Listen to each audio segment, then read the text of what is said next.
Halo teman-teman urban, kembali lagi bersama kami Urban Farming. Setelah kita mengenal konsep urban farming secara mendasar, mungkin sebagian dari teman-teman semua juga bertanya, dari mana sih konsep urban farming ini muncul dan bagaimana perkembangan urban farming di dunia dan di Indonesia.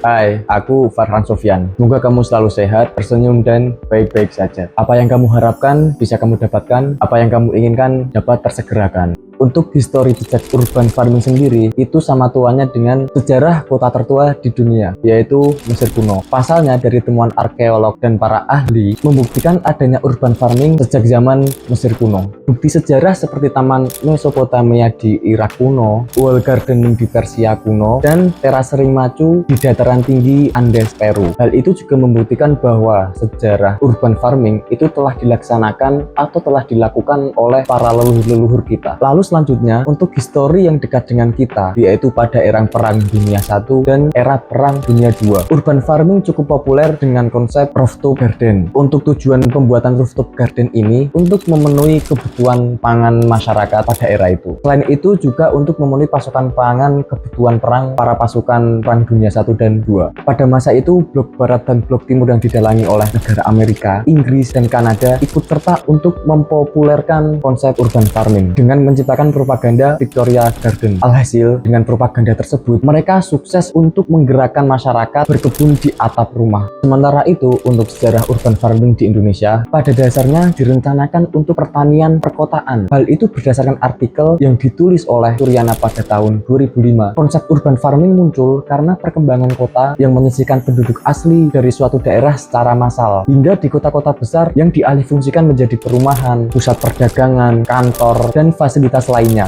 Perkembangan urban farming di negara maju sangat populer dan bahkan menjadi penyumbang produk pertanian terbesar bagi negara. Berdasarkan data pada tahun 2013 sampai 2020, Belanda memperoleh 33% produk pertanian dari perkotaan. Sementara di Jepang dan Kanada, 40% penduduknya terlibat dalam praktik urban farming. Setelah mendengar penjelasan singkat tersebut, ternyata cukup panjang untuk histori perkembangan urban farming dari dunia hingga Indonesia. Hingga pada tahun sekarang, konsep ini selalu berkembang dan telah diterapkan secara baik di berbagai negara maju. Lantas, bagaimana dengan kita?